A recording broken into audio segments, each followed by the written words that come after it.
அடியேன் அவினாசி ஜோதிலிங்கம், பிரசன்ன ஜோதிட ஆராய்ச்சியாளர்.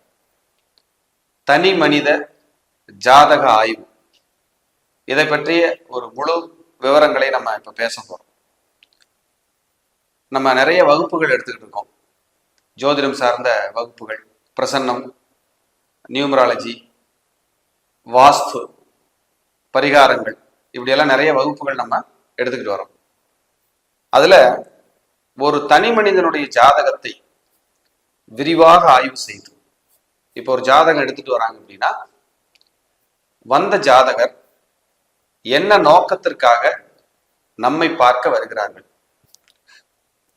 அவங்க வந்து பல கேள்விக்கு கேட்டு வந்திருக்கலாம், ஆனா அவங்க மனசுல பர்டிகுலர் கேள்வி, நான் இதுக்காகத்தான் வந்தேன் அப்படின்னு சொல்லி கேட்க வந்திருக்காங்க அப்படிங்கிறத அவங்க சொல்லாமலேயே ஒரு ஜோதிடர் அதை எப்படி சொல்லணும்.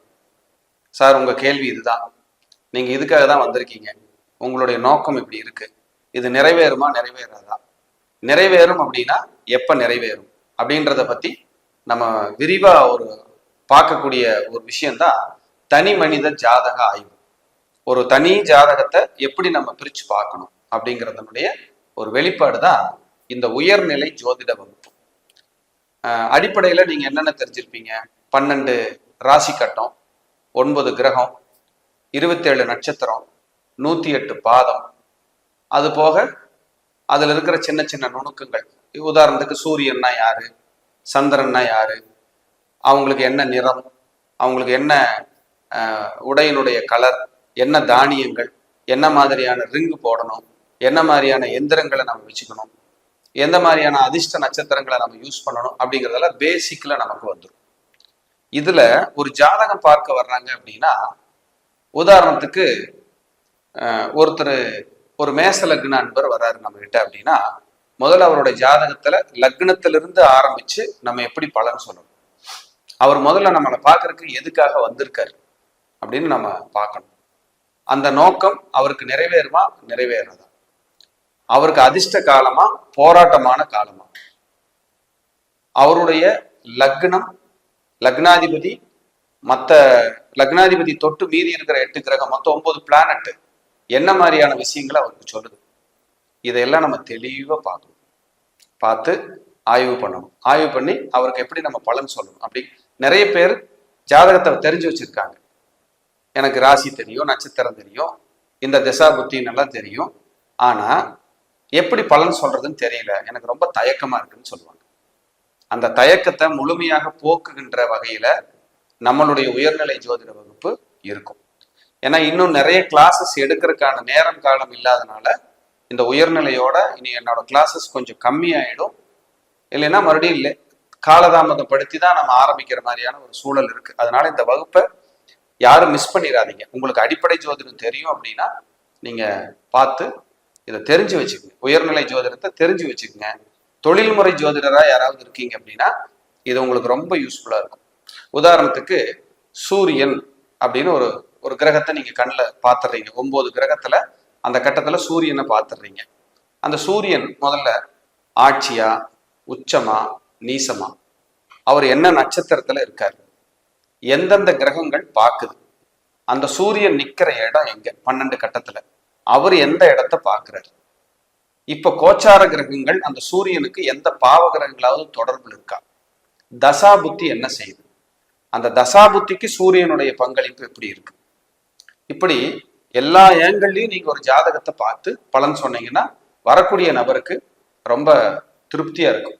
இப்ப சூரியன்னா என்னன்னா நிர்வாகம், நாணயஸ்தர், குலதெய்வம், தந்தையார், மாமனார், தலைமை பொறுப்பு, தர்ம சிந்தனை, ஆன்மீகம், பூர்வீகம், பாட்டனாருடைய குலம், பழக்க வழக்கம், முதல் குழந்தை,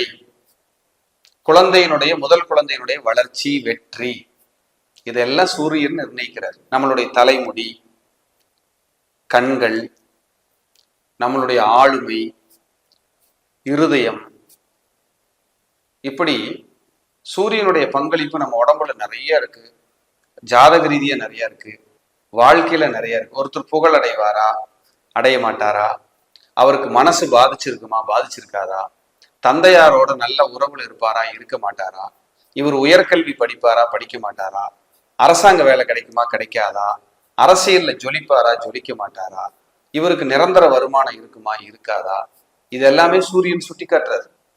இப்படி ஒரு கிரகத்தை நம்ம முழுசா ஆய்வு பண்ணி ஒரு ஜாதகம் வந்த உடனே ப்ரொடிக்ஷன் சொல்றது. அந்த ஜாதகம் நீங்க பார்த்து பார்த்து பழகும் போது ஒரு கிரகத்தை பார்த்த உடனே நீங்க பலன் சொல்ல ஆரம்பிச்சிருவீங்க. சூப்பரா இருக்கும் பலன் சொல்லும் போது, இவ்வளவு விஷயம் இருக்கா அப்படின்னு சொல்லி.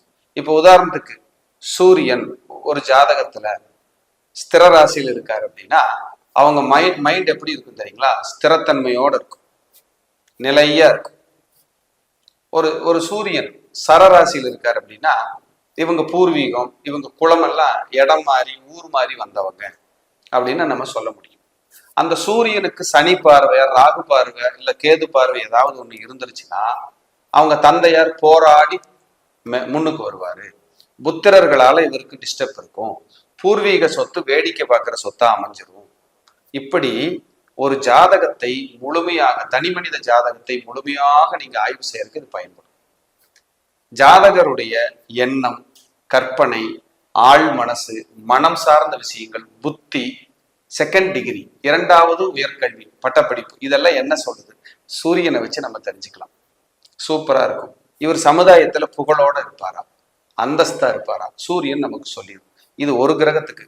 மீதி 9 கிரகத்துக்கு எவ்வளவு விஷயம் இருக்கும், 12 கட்டத்துல எவ்வளவு விஷயம் இருக்கும் யோசிச்சு பாருங்க. அதே போல 27 நட்சத்திரங்களும் என்ன சொல்லும். இப்ப சூரியன் செவ்வாயோட நட்சத்திரத்துல நின்னா தந்தை கோபக்காரர். சூரியன் சந்திரனோட நட்சத்திரத்துல நிக்குதுன்னா தந்தை இடமாறி வந்தவர். சூரியன் புதனோட நட்சத்திரத்துல நிக்குதுன்னா தந்தைக்கு 2 பெயர்கள் இருக்கும், இடமாறியவர். அதே போல சமாதான பிரியர், இப்படி சொல்லலாம்.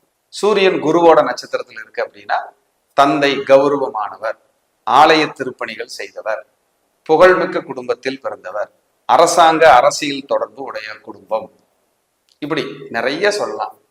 சூரியன் சுக்கிரனோட நட்சத்திரத்தில் இருக்கு, எப்பொழுதும் தந்தை சிறிய அளவிலாவது பொருளாதாரத்தை வைத்திருப்பார், அழகாக இருப்பார், தர்ம சிந்தனையோடு இருப்பார், வளர்ப்பு பிராணிகள் வளர்த்த குடும்பம், ஆடு மாடு வைத்திருந்த குடும்பம், விவசாய குடும்பம், இப்படி நிறைய இருக்குங்க ஜோசியத்துல. இது அடிப்படையோட நீங்க முடிச்சுக்க கூடாது. உயர்நிலையும் நீங்க எப்படி பண்ணணும் அப்படிங்கிற ஒரு கண்டென்ட் இருக்கு. உயர்நிலை ஜாதகத்தை நம்ம எப்படி பார்க்கணும். உயர்நிலைங்கிறது பேருக்காக உயர்நிலைன்னு வச்சுட்டு நடத்துற விஷயம் அல்ல. ஒரு ஜாதகத்தை வாங்கின உடனே அப்படியே பளிச்சு கோச்சார கிரகங்கள், தசாபுத்தி, இருக்கிற கிரக நிலைகள் ரொம்ப பிரமாதமா இருக்கும். சொல்றதுக்கு அவ்வளவு கண்டென்ட் விஷயங்கள் இருக்கு. நம்ம ஒரு ஜாதகத்தை கையில வாங்கின உடனே ஒரு கிளைண்ட் வந்து திகச்சு போய் நிக்கணும், மிரண்டணும். இப்படியெல்லாம் பலன் சொல்ல முடியுமா? அந்த மாதிரி உங்களை நீங்க உருவாக்கிக்கிறதுக்கு உங்க கையில தான் இருக்கு. ஏன்னா இந்த வகுப்பை எடுக்கிறதுக்கு நான் தயாரா இருக்கு. எப்படி சொல்லி கொடுக்கணும், உங்களுக்கு எப்படியெல்லாம் அது பயன்படும், அந்த கிரகம் உங்களுக்கு என்னமெல்லாம் சொல்லுது, இதெல்லாம் பிரமாதமா சொல்ல முடியும். நீங்களும் அதை கத்துக்கிட்டு இந்த உயர்நிலையில பெரிய வளர்ச்சியும் புகழும் அடையணும். இது வந்து தொழில்முறை ஜோதிடர்களுக்கு ரொம்ப பயனுள்ள வகுப்பா இருக்கும். அடிப்படை ஜோதிடம் தெரியணும், கண்டிப்பா நல்லாவே தெரிஞ்சிருக்கணும். தெரிஞ்சிருந்தா நீங்க உயர்நிலை படிக்கலாம். கீழ்கண்ட நம்பருக்கு தொடர்பு கொண்டு நீங்க முழு விவரங்களை கேட்டு தெரிஞ்சுக்கங்க. ஏப்ரல் 21, 2024 ஞாயிற்றுக்கிழமை முதல் மதியம் 2 மணி முதல் 4 மணி வரை 2 மணி நேரம் 16 வாரங்கள் 16 ஞாயிற்றுக்கிழமை இந்த வகுப்பு நடக்கும். ரொம்ப பிரமாதமான வகுப்பா இருக்கும். ஏன்னா இந்த வகுப்பை பத்தி நானே என்னன்னு சொல்ல விரும்பல. ஏற்கனவே படிச்சவங்களை கேட்டா சொல்லுவாங்க. ஏற்கனவே படிச்சவங்க ஜாயின் பண்றதுக்கு நிறைய தயாராகி அவங்க ஜாயின் பண்ணிட்டே இருக்காங்க. நீங்களும் ஜாயின் பண்ணிக்கிறதுக்கு விருப்பம் இருந்தா ஜாயின் பண்ணிக்கங்க. ரொம்ப பிரமாதமான வகுப்பா வரும். 2 மணி நேரம் செலவு பண்ண போறீங்க வாரத்துல. அதுல அவ்வளவு விஷயங்களை நீங்க தெரிஞ்சுக்க போறீங்க. விருப்பமும் வாய்ப்பும் இருந்தா நீங்க பயனடையுங்கள். மீண்டும் ஒரு நல்ல பதிவில் சந்திக்கிறேன். நன்றி, வணக்கம், வாழ்க வளமுடன்.